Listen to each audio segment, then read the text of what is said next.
Assalamualaikum warahmatullahi wabarakatuh. Waalaikumsalam warahmatullahi wabarakatuh. Waalaikumsalam warahmatullahi wabarakatuh.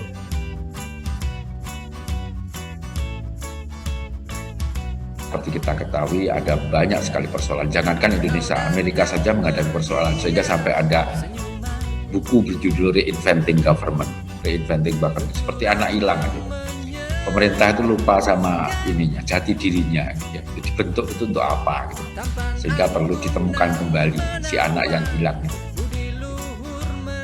Jadi seperti kita ketahui bahwa invention itu adalah penemuan ya, gitu. Ya, mirip dengan discovery, tapi kalau discovery itu kan misalnya discovery Amerika gitu ya, gitu, menemukan sesuatu yang sudah ada. Kalau invention itu temuan yang sifatnya itu bukan menemukan benua atau menemukan apa itu bukan, tapi sehingga reinventing government itu sebetulnya lebih kepada menemukan kembali jati diri gitu ya, gitu, fungsi dan sebagainya, atau ya kalau saya sih menerjemahkannya menemukan kembali pemerintah, karena pemerintah itu rupanya salah peran, sehingga perlu diketemukan nanti kembalikan lagi. Baik, saya lanjutkan. Saya akan bacakan kembali yang ini gitu. Di semua tingkat pemerintahan Amerika, sebuah pergeseran sedang berlangsung dari birokrasi era industri yang kaku, boros, dan terpusat ke pemerintahan yang luas, entrepreneur, jadi berwirausaha, bersemangat wirausaha, terdesentralisasi, jadi pemerintahan yang terdesentralisasi. Yang diperlukan agar berhasil di dunia masa kini, Jadi ini berarti tantangannya berubah. Pergeseran ini telah muncul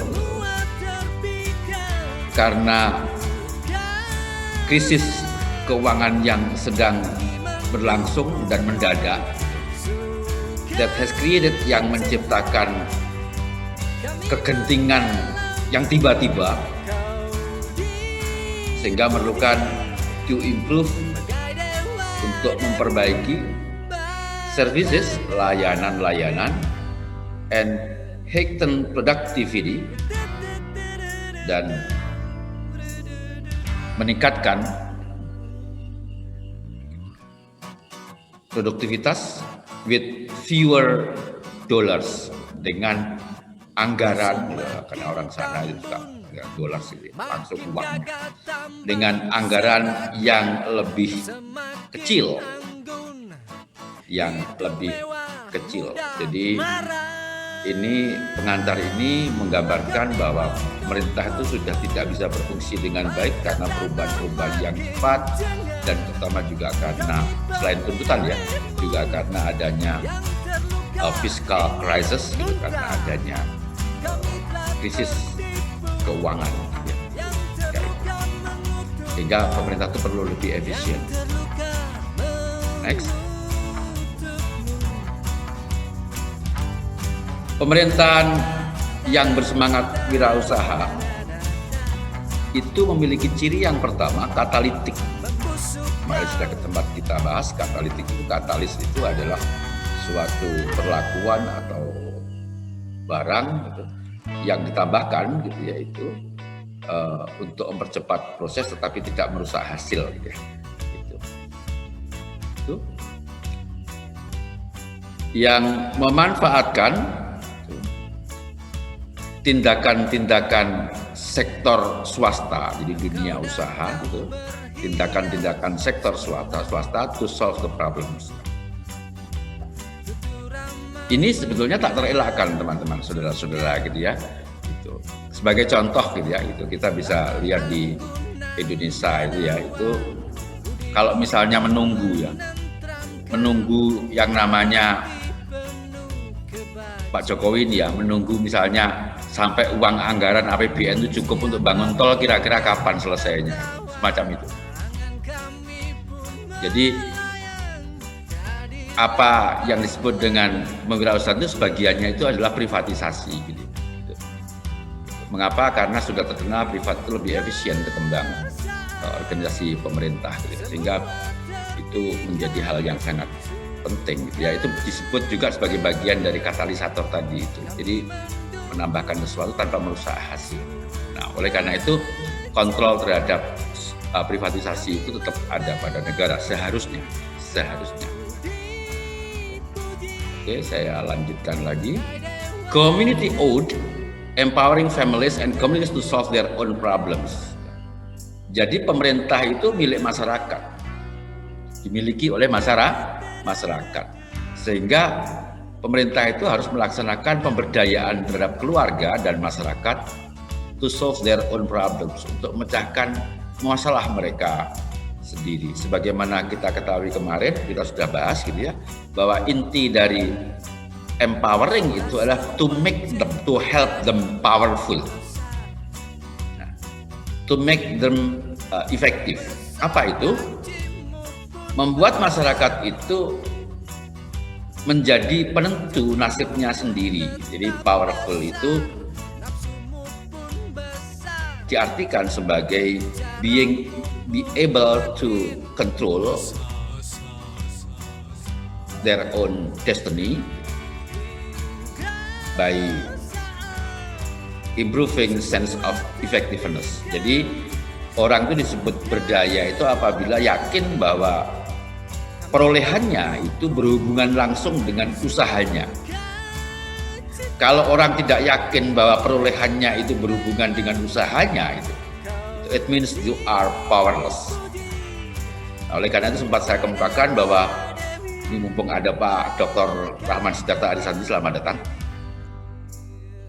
Ketika sebuah sistem, misalnya sistem politik gitu, dalam rekrutmen kepemimpinan itu, misalnya pemilihan bupati misalnya itu atau pemilihan wali kota, dalam proses pencalonannya itu ternyata kemudian lebih mementingkan hubungan keluarga gitu, maka sebetulnya ada rasa powerless di kalangan para kadri, karena ternyata perolehannya itu tidak bergantung kepada usahanya, tidak bergantung kepada loyalitasnya, tidak bergantung pada prestasi gitu ya itu. Nah, di Golkar dulu ada istilah PDLT ya gitu. Zaman Pak Harto itu ada istilah PDLT. Kader-kader yang bisa naik itu adalah yang mereka yang memiliki kualitas PDLT. Apa itu? Itu satu, memiliki prestasi ya, ya. D itu dedikasi. L itu loyalitas kepada organisasi, kepada Golkar waktu itu. Dan T tidak tercela. Nah, sekarang ini saya nggak tahu. Sekarang ini sepertinya hubungan dekat dengan elit yang menentukan. Hal semacam itu menimbulkan apa yang disebut sebagai powerless, gitu. Rasa tidak berdaya. Gitu. Jadi kalau kita membuat empowering families, itu berarti kita membuat para keluarga itu, membuat masyarakat itu memiliki kontrol terhadap nasibnya sendiri.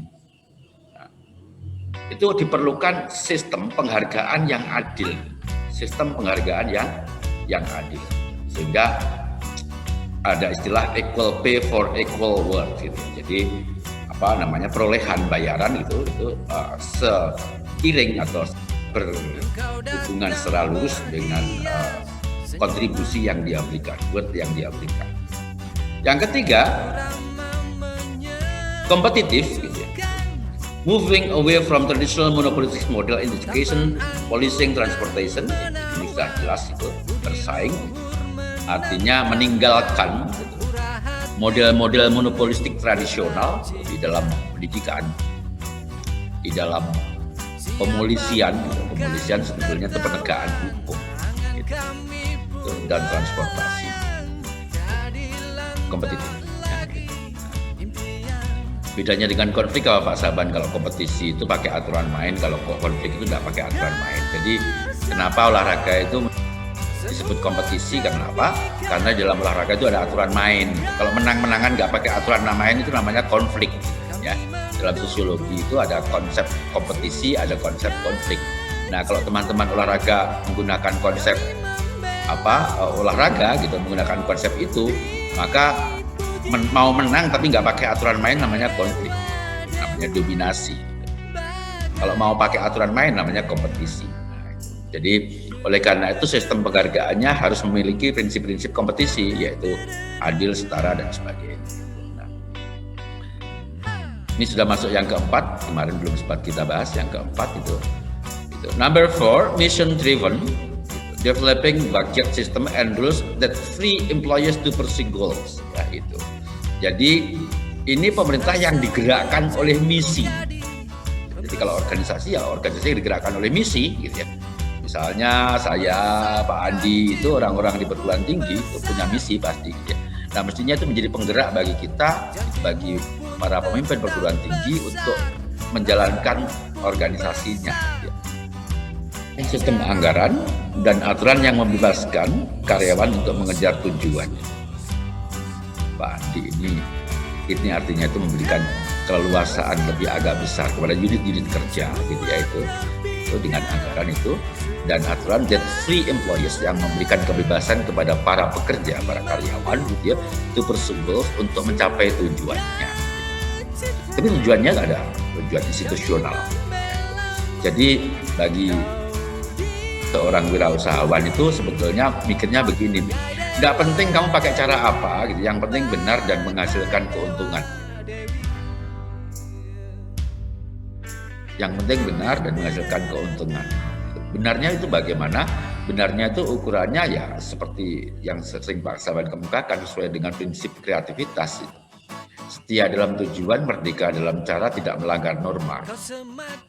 Nah, itulah inovasi. Jadi prinsipnya menghargai inovasi di dalam pencapaian tujuan, tidak semata-mata harus mengikuti SOP. Nah, ini masalah besar. Masalah besar. Kita ini cenderung memperhatikan soal-soal SOP saja, gitu ya. Itu sehingga kita lupa kepada tujuan yang bahwa organisasi yang memiliki prinsip-prinsip kewirausahaan itu didorong atau digerakkan oleh misinya. Nah, kalau itu perusahaan misinya kan keuntungan. Kalau itu sekolah misinya kemanfaatan. Misinya adalah membantu orang lain belajar. Nah, itu mestinya yang dipikirkan ke situ. Yang dipikirkan ke situ. Silakan guru-guru berkreasi, silakan dosen-dosen berkreasi, gitu ya. Kreatif itu apa? Ya tadi itu setia kepada tujuan, merdeka di dalam memilih cara, tapi ingat tidak melanggar norma. Kalau melanggar norma itu namanya kriminal, bukan kreatif tetapi kriminal. Oke. Number 5, results oriented, berorientasi kepada hasil. Cobalah gitu. Kita perhatikan tuh, kalau kita melihat sikap pengusaha. Ya. Sikap pengusaha itu kan tidak peduli saudara ini laporannya kayak apa gitu. Yang penting kan mendapatkan untung apa enggak. Di ukurannya itu profitability, result, ya, hasil. Kita punya kecenderungan pemerintahan kita itu kan prosesnya saja yang penting tuh. Nah, terus kemudian yang kedua itu ukurannya hanya ukuran bahwa ia tidak melanggar. Saya sering bedakan antara audit, evaluasi, dan inspeksi, ya inspektorat. Nah, yang paling penting itu ya kalau inspektorat kan memeriksa apakah terjadi pelanggaran, gitu, penggelapan, korupsi atau tidak. Urusannya kan itu, apakah anggaran telah digunakan sesuai dengan peruntukannya, itu yang pertama. Lah kalau audit kan bagian-bagian tertentu diperiksa apakah jalan atau tidak. Nah, kalau evaluasi itu adalah janjinya dulu itu apa. Saya misalnya itu ada seorang staf itu mengajukan proposal membuat program itu. Itu kan di sana kan ada tujuan, janjinya itu mau meningkatkan kecakapan mahasiswa misalnya. Nah, seharusnya yang saya tagih kan itu setelah selesai uangnya. Yang saya tagih itu mahasiswanya betul-betul meningkat kecakapannya atau tidak.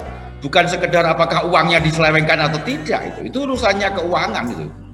Kalau urusan saya sebagai pimpinan program itu, dulu kan janjinya kan membuat mahasiswa itu pintar menulis. Membuat mahasiswa cakap menulis artikel ilmiah misalnya, ya saya akan tagih. Nah itulah yang disebut result oriented gitu. Bukan bukan sekedar legal formal oriented gitu. Nah, providing incentive for people to succeed rather than fail, measuring outcomes and rewarding success. Jadi di sini dikatakan bahwa memberikan insentif penghargaan itu bagi orang-orang yang berhasil gitu, ketimbang mempersoalkan yang gagal. Perhatikan, BPK itu yang dicari yang gagal ya. BPK itu kan senang sekali kalau ketemu sama yang ada catatan ya senang, apalagi ada penyelewengan, ada ini senang karena tugasnya itu. Tapi sebetulnya kalau pemimpin birokrasi termasuk perguruan tinggi organisasi itu lebih memperhatikan kepada yang berhasil, bukan goleki sing gagal-gagal itu. Mengukur hasil dan menghargai kesuksesan gitu ya. Rewarding success. Nah, kita ini kan adanya yang banyak itu sanksi saja gitu. Nggak tahu. Perguruan tinggi ini kurang, apalagi pemerintah itu kurang ada yang namanya bonus. Gitu. Tapi kalau SP1, SP2 itu banyak itu. Number 6, customer driven gitu. Nah ini berarti digerakkan oleh pelanggan. Digerakkan oleh pelanggan. Artinya pelanggan menjadi hal yang paling penting gitu. Sehingga dengan demikian organisasi seperti ini itu mengatur ulang gitu ya, mengatur ulang gitu. Kalau pasar juga diperlukan untuk memenuhi tujuan publik gitu. Jadi di sini mengatur ulang apa saja itu perlu diatur ulang untuk memenuhi kebutuhan atau maksud publik gitu. Nah, dari sini kemudian kesimpulannya bahwa pemerintah itu is the instrument by which problems are solved collectively. Perhatikan ini. Pemerintah itu adalah sarana piranti yang digunakan untuk memecahkan masalah-masalah secara kolektif. If the instrument is outdated, bila instrumen itu audit, expired, kadaluarsa, gitu, ketinggalan zaman, it is time to remake it. Adalah waktunya bagi kita untuk membuatnya kembali berfungsi. The applicability of this principle of community college to discuss briefly. Kalau ini urusan lain ya. Jadi apakah ini diterapkan pada perguruan tinggi atau tidak, itu akan dibahas dengan lebih lanjut. Gitu. Jadi yang paling penting itu adalah ini. Government is the instrument by which problems are solved collectively. Pemerintah itu adalah instrumen yang digunakan gitu untuk memecahkan masalah-masalah secara kolektif. Bila ia gagal, bila ia tertinggal, bila ia tidak bisa melakukan itu, it's time to remake it, untuk membuatnya kembali.